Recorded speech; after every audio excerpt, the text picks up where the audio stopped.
వాగీషాద్యా సమనసః సర్వార్థానాముపక్రమే యం నత్వా కృతకృత్యా స్యుః తన్నమామి గణాధిపం. శరదిందు వికాసమందహాసాం స్ఫురదిందీవరలోచనాభిరామాం అరవింద సమాన సుందరాస్యాం అరవిందాసన సుందరీముపాసే. మన్నాథ శ్రీ జగన్నాథ మద్గురు శ్రీ జగద్గురు మమాత్మా సర్వభూతాత్మ తస్మై శ్రీ గురవే నమః.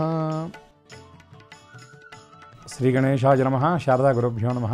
ఈటీవీ లైఫ్ ఆధ్యాత్మిక ఛానల్ తమసోమ జ్యోతిర్గమయ జీవన వేదం కార్యక్రమానికి ప్రేక్షకులందరికీ శుభస్వాగతం.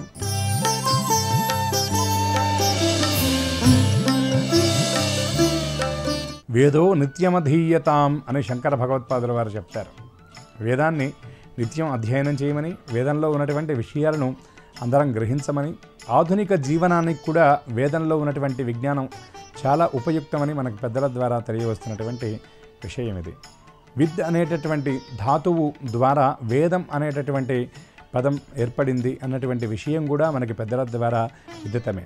అసలు వేదం అంటే ఏమిటి అంటే యత్ జ్ఞాత్వా నేహ భూయోన్యన్యత్వ జ్ఞాతవ్యమవశిష్యతే.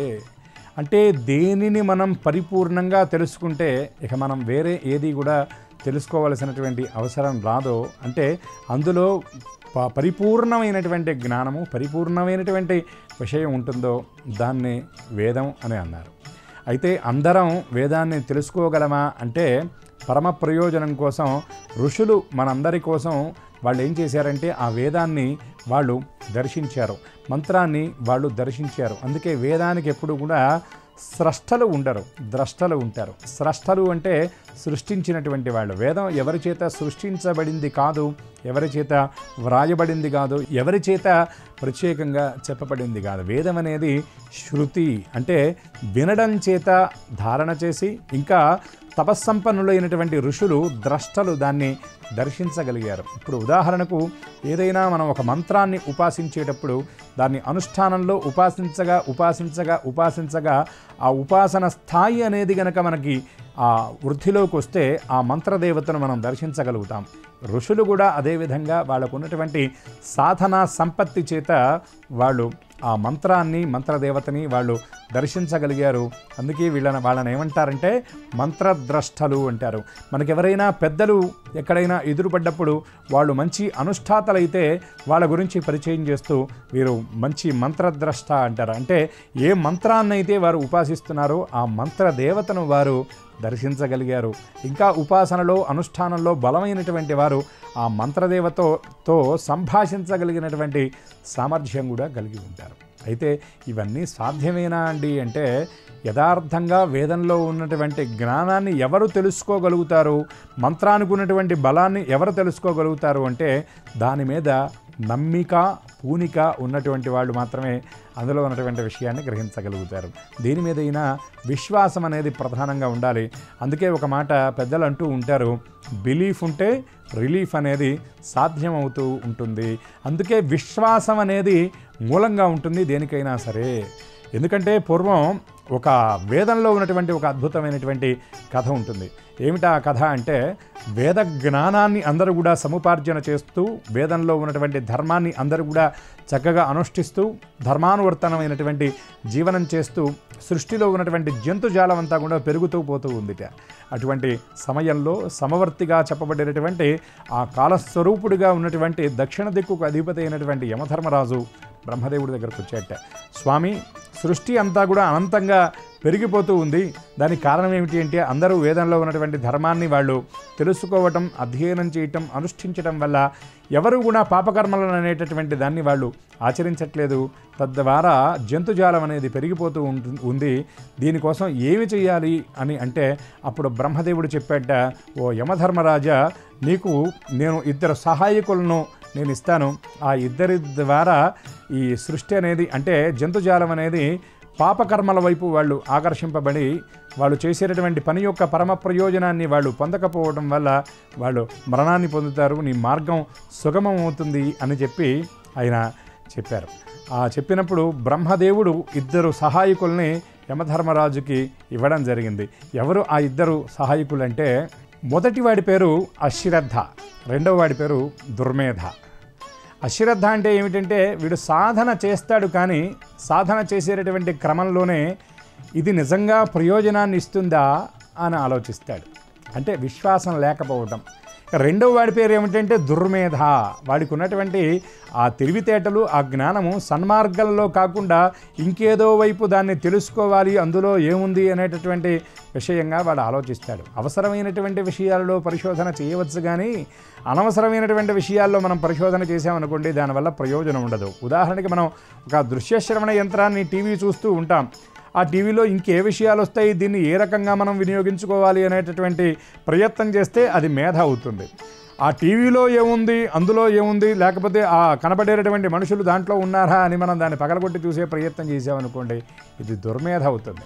అందుకే వేదాన్ని అనుష్ఠించేటటువంటి వాళ్ళు ఎవరైతే ఉన్నారో వాళ్లకు ధర్మరాజుతో ఉన్నటువంటి సహాయకులు అశ్రద్ధ, దుర్మేధ వీళ్ళ ప్రభావం చేత చక్కగా వాళ్ళు వేద ధర్మాన్ని వాళ్ళు తెలుసుకుంటున్నారు, కానీ అనుష్ఠించేటటువంటి సమయంలో ఇది నిజమేనా, ఇది సాధ్యమేనా అనేటటువంటి ఆలోచన వాళ్ళకి రావటం వల్ల, దుర్మేధ వల్ల అశ్రద్ధ అంటే దాని మీద ఉన్నటువంటి ఆసక్తి అనేది తగ్గిపోతూ ఉంది. ఇప్పుడు మనం లోకంలో కూడా చూస్తూ ఉంటాం. వాడు పూజ చేస్తూ ఉంటాడు, అనేక రకాలైనటువంటి పుష్పజాతులతో వాడు అర్చన చేస్తూ ఉంటాడు, కానీ మనస్సంతా కూడా ప్రక్కన ఉన్నటువంటి వాళ్ళ మీదే ఉంటుంది. మనస్సు సంలగ్నం చేసి ఆ కార్యక్రమాన్ని చేయలేకపోతాడు.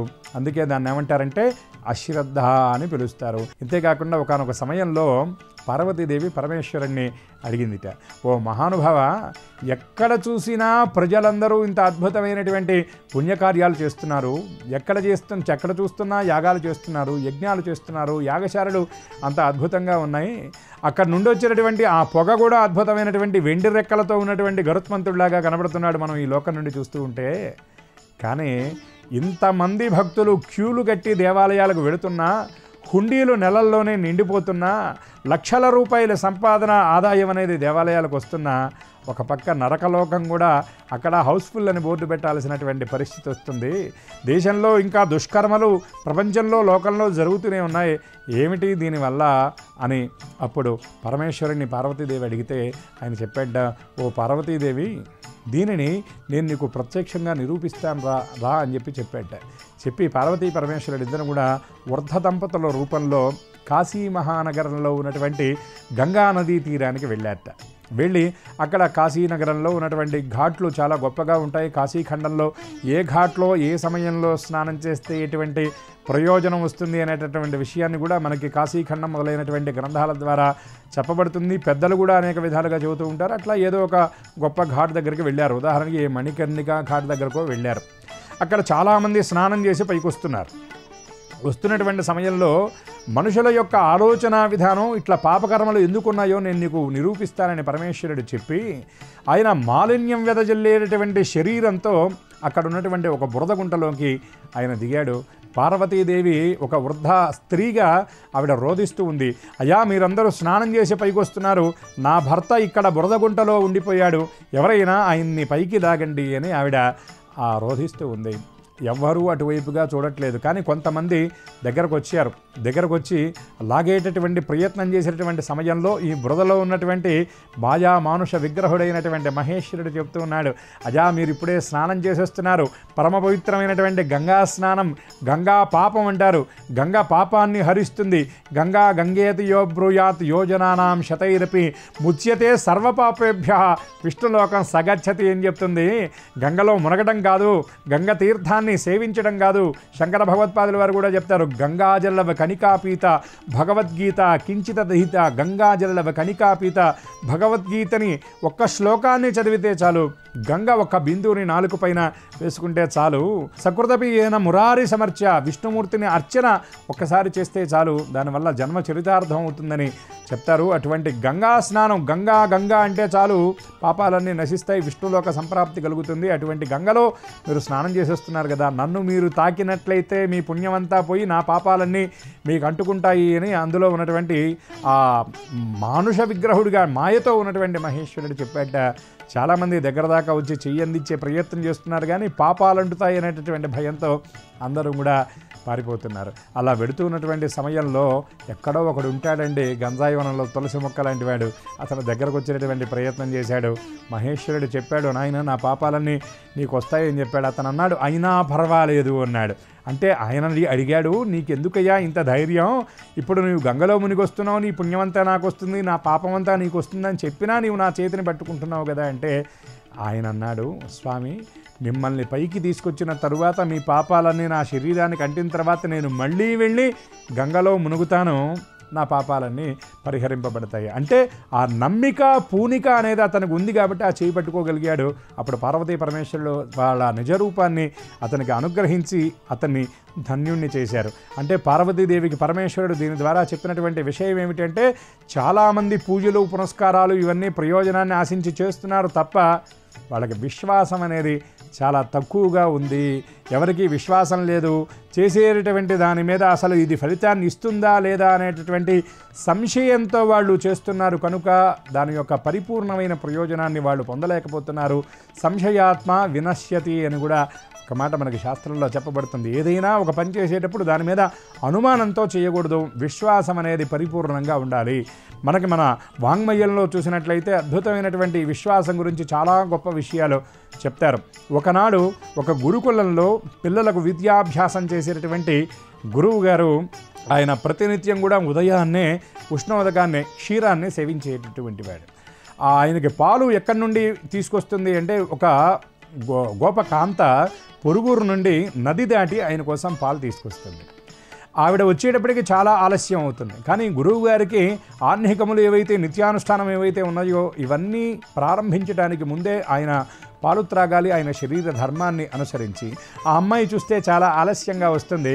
ఒకనాడు ఆ అమ్మాయి వచ్చినటువంటి సమయంలో, అమ్మాయి నీకు చాలాసార్లు చెప్పాను, నీవు రావడం ఆలస్యం అవుతుంది, తద్వారా నా నిత్య విధులు ఏవైతే ఉన్నాయో ఇవన్నీ కూడా చాలా ఆలస్యం అవుతున్నాయి, త్వరగా రమ్మని చెబితే ఆ అమ్మాయి భయపడుతూ ఒక మాట చెప్పింది, స్వామి నేను ఇక్కడికి రావాలంటే ఏరు దాటి రావాలి, పడవ వేసేటటువంటి వాడు రావాలి, పడవ వేసేటటువంటి వాడు వచ్చి నేను పడవెక్కితే పడవలో నది దాటి నేను రాగలుగుతాను తప్ప త్వరగా నేను ప్రయత్నం చేసినా రాలేనంటే ఆయన వెంటనే ఒక మాట అన్నట్ట, ఎందుకమ్మాయి నా పేరు ఫలానా అవధాని, నా పేరు చెబుతూ నీవు నది మీద నుండి నడుచుకుంటూ వచ్చేసేయి, సూర్యోదయానికి ముందే రాగలుగుతావని చెప్పాట.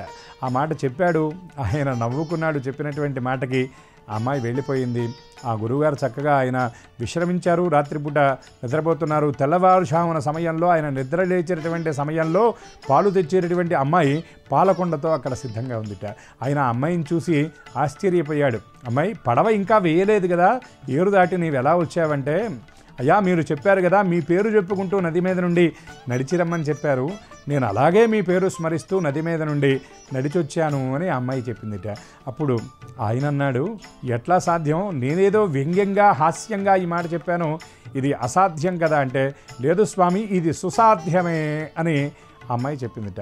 ఎట్లాగా అని ఒక ఆయనే నడిచేటటువంటి ప్రయత్నం చేస్తూ ఆయన పేరు ఆయన మనస్సులో అనుకుంటూ 2 అడుగులు వేశాడు. నదిలో ఆయన మునిగేటటువంటి పరిస్థితి ఏర్పడింది. కానీ ఆ అమ్మాయిని కూడా ఒకసారి ఎట్లా వచ్చావో చెప్పమంటే ఆ అమ్మాయి మళ్ళీ ఆయన పేరు చెబుతూ ఆ నదిలో నడిచి అవతలికి వెళ్ళిపోయింది. అంటే ఇది ఎట్లా సాధ్యం అంటే ఆ అమ్మాయి దాన్ని నమ్మింది కాబట్టి, విశ్వాసంతో ఆ పని చేసింది కాబట్టి పరిపూర్ణమైనటువంటి ఫలితాన్ని ఆవిడ పొందగలిగింది. అంటే విశ్వాసం అనేది ఒక్కటి ఉంటే, మనం చెప్పుకున్నాం బిలీఫ్ అనేది ఉంటే రిలీఫ్ అనేది వస్తుంది. ఇట్లా అనేకమైనటువంటి ఉదాహరణలు మనకి మన వాంగ్మయంలో చెప్పబడ్డాయి. శంకర భగవత్పాదుల వారి వద్ద పద్మపాదుడు అనేటటువంటి శిష్యుడు ఉండేటటువంటి వాడు. ఆ పద్మపాదుడితో గురువుగారు చాలా సన్నిహితంగా ఉంటున్నారు అనేటటువంటి భావంతో మిగిలినటువంటి శిష్యులందరూ కూడా చాలా ఈర్ష్యపడేటటువంటి వారు. అటువంటి సమయంలో ఒకనాడు ఒక నదీ తీరంలో శిష్యులందరికీ పాఠం చెప్తున్నటువంటి సందర్భంలో శంకర భగవత్పాదుల వారి దృష్టికి ఆ ఉన్నటువంటి శిష్యులు తీసుకొచ్చారు. మీకు ఆ ఫలానా శిష్యుడంటేనే ఇష్టము అని చెప్పినప్పుడు, అలా ఏమీ లేదు, నాకు మీరందరూ సమానమే అని చెబితే, కాదు అని వాళ్ళు వాదిస్తున్నటువంటి సమయంలో, అయితే అతనంటే నాకు ఇష్టమే, ఎందుకు ఇష్టమో చెబుతాను వినండి అని వీళ్ళు నదికి యువతల ఒడ్డున ఉన్నటువంటి సమయంలో ఆ శిష్యుడు అవతల ఒడ్డునున్నాడు. అటువంటి సమయంలో నాయనా అని గురువుగారు పిలవగానే ఆ శిష్యుడు ఆ నది మీద నుండి తాను నదిలోకి దూకితే కింద పడిపోతాను అనేటటువంటి భావన కూడా లేకుండా గురువుగారు పిలిచారు, నేను వెళ్ళాలి అనేటటువంటి దృష్టితో ఆయన నదిలో అడుగులు వేసుకుంటూ వచ్చాడు. ఆ విశ్వాసము, ఆ భక్తి, ఆ గురుసేవ తత్పరత వల్ల అతను ఎక్కడెక్కడైతే అడుగులు వేశాడో అక్కడక్కడ పద్మాలు ఆవిర్భవించాయి. తన అడుగులు ఏటి మీద పడకుండా పద్మాల మీద వేసుకుంటూ వాటిని వారధిలాగా దానిపై నుండి దాటుకుంటూ వచ్చాడు కాబట్టి ఆయన పద్మపాదుడు అని పిలువబడ్డాడు. అట్లాగే ఆ గురువు అంటే ఎంత విశ్వాసము, ఎంత భక్తి, ఎంత శ్రద్ధ, ఎంత నమ్మిక, ఎంత పూనిక ఉన్నాయి అనేటటువంటి విషయానికి ఈ ఉదాహరణ మనం చెప్పుకోవచ్చు. అలాగే మనం చేసేటటువంటి పని మీద కూడా సంశయాత్మ వినశ్యతి, నమ్మకంతో గనక ఏ పనినైనా సరే చేస్తే దాని యొక్క పరిపూర్ణమైనటువంటి ఫలితాన్ని మనం పొందగలుగుతాం తప్ప దాన్ని ప్రారంభించేటటువంటి సమయంలోనే నిజంగా ఇది జరుగుతుందా అండి, దీనివల్ల నేను పొందగలుగుతానా ప్రయోజనాన్ని, ఈ మంత్రాన్ని ఉపాసిస్తే ఇంత జరుగుతుందా అనేటటువంటి దృష్టితో గనక మనం ఉన్నట్లయితే దాని పరమ ప్రయోజనాన్ని మనం పొందలేము. దేనికైనా కూడా విశ్వాసం అనేది ప్రధానంగా ఉండాలి. అందుకే రామాయణంలో వాల్మీకి మహాముని కూడా పార్వతీ పరమేశ్వరుల్ని ఆయన ధ్యానిస్తూ ఒక మాట అంటాడు, భవానీ శంకరవు వందే శ్రద్ధ విశ్వాస రూపిణవు అంటాడు ఆయన వాల్మీకి గారు. భవానీ శంకరవు వందే శ్రద్ధ విశ్వాస రూపిణవు. భవానీ శంకరులు అంటే ఎవరు? పార్వతీ పరమేశ్వరులు ఎవరు? శ్రద్ధ విశ్వాస రూపములు. శ్రద్ధ విశ్వాసము ఈ రెండు అవిభాజ్యములు. ఎక్కడ శ్రద్ధ ఉంటుందో అక్కడ విశ్వాసం ఉంటుంది. ఎవరికి విశ్వాసం ఉంటుందో విశ్వాసంతో చేసేటటువంటి పని చాలా శ్రద్ధగా చేస్తాం కాబట్టి శ్రద్ధా విశ్వాసములు రెండూ కలిసి ఉంటాయి. ఇదే విధమైనటువంటి పోలిక మన కాళిదాసు గారు చెప్తూ వాగర్థ వివసంపృక్తౌ వాగర్థ ప్రతిపత్తయే జగత పితరౌ వందే పార్వతీ పరమేశ్వరు అని ఆయన పార్వతీ పరమేశ్వరులను కీర్తిస్తాడు. అక్కడ ఆయన పార్వతీ పరమేశ్వరులను ఎట్లా చెప్తాడంటే వాగర్థములుగా చెప్తాడు. ఆయన వాక్కు అర్థము ఈ రెండు కూడా అవిభాజ్యములు. ఇక్కడ రామాయణంలో వాల్మీకి ఏమంటాడు? శ్రద్ధ విశ్వాస రూపిణవు అంటాడు. శ్రద్ధ విశ్వాసములు అవిభాజ్యములు అని చెప్తాడు. అటువంటి విశ్వాసము మన మనస్సులో ఉండి శ్రద్ధతో చేసేటటువంటి పని ఏదైనా సరే మనం పరమ ప్రయోజనాన్ని మనకు అందిస్తుంది. వేదంలో చెప్పినటువంటి విషయం ఇదే. వేదంలో చెప్పినటువంటి దాన్ని మనం ప్రత్యక్షంగా వీక్షించాలి అంటే దాని మీద మనకి నమ్మిక ఉండాలి, పూనిక ఉండాలి, విశ్వాసం ఉండాలి. అప్పుడే దాని యొక్క ప్రయోజనాన్ని మనం పొందగలుగుతాం. ఇక వేదంలో అనేకమైనటువంటి విషయాలు చెప్పారు. ఆ వేదంలో అనేక సందర్భాల్లో వచ్చేటటువంటి ఇదేమిటంటే పరోపకారార్థం ఇదం శరీరం, నీకు భగవంతుడిచ్చినటువంటి ఈ శరీరం ఏదైతే ఉన్నదో ఇది కేవలం నీ కోసం ఇచ్చింది కాదు, ఈ ప్రయోజనం నీకు మాత్రమే కాదు. సుభాషితంలో ఒక మాట అంటారు, పరోపకారార్థం ఫలంతి వృక్షాః, పరోపకారార్థం వహంతి నద్యః, పరోపకారార్థం దుహంతి గావః, పరోపకారార్థం ఇదం శరీరం. నీ శరీరం ఎప్పుడు సార్థకతను పొందుతుంది అంటే నీ వల్ల 10 మందికి ప్రయోజనం కలిగినప్పుడు. పరోపకారార్థం ఫలంతి వృక్షాః, మనం చూస్తూ ఉంటాం చెట్లకి చక్కటి పుష్పాలు ఫలాలు అవన్నీ కూడా కాస్తాయి. ఆ కాసినటువంటి పువ్వులు ఎప్పుడైనా ఆ చెట్టు సింగారించుకుందా? లేదు. ఆ పువ్వులు తీసుకువెళ్ళి భగవంతుడి యొక్క పాదాల మీద పెడితే ఆ చెట్టు సంతోషిస్తుంది. ఆ చెట్టుకు విరగాసినటువంటి పండ్లు ఏ చెట్టు అయినా ఏ ఒక్క పండునైనా ఎప్పుడైనా రుచి చూసిందా అంటే లేదనే చెప్పాలి. అది జరగదు. కనుక ఆ ఫలం ఎవరైనా స్వీకరించి భగవంతుడికి నివేదన చేసి వాడు ఆ ఫలం యొక్క మాధుర్యాన్ని ఆస్వాదించినప్పుడు ఆ చెట్టు చాలా పరమానందభరితం అవుతుంది. పరోపకారార్థం ఫలంతి వృక్షాః. అట్లాగే పరోపకారార్థం వహంతి నద్యః, అనేకమైనటువంటి నదులు అవన్నీ కూడా ప్రవహిస్తూ ఉంటాయి. ఎట్లా అంటే ఆకాశాత్ పతితం తోయం, ఆకాశం నుండి పడేటటువంటి ఆ జలమంతా కూడా ఏరులై వాగులై వంకలై పారి నదులలో చేరి ఆ నది కూడా చివరికి పారి ఎక్కడికి చేరుతుందండి? నదీనాం సాగరో గతి, సముద్రంలోకి వెళుతుంది. అంటే ఇక్కడ మొదలైనటువంటి వర్షపు బిందువుతో మొదలైనటువంటి ఆ జలమంతా కూడా నదుల రూపంలో ప్రవహించి చివరికి సింధువుకు చేరుతుంది. కానీ అది ప్రవహించేటటువంటి సమయంలో ఎన్నో బీడు భూముల్ని సస్యశ్యామలంగా చేస్తుంది. ఎన్నో జీవులకు, నోరు లేనటువంటి మూగజీవులకు దాహాన్ని తీరుస్తాయి.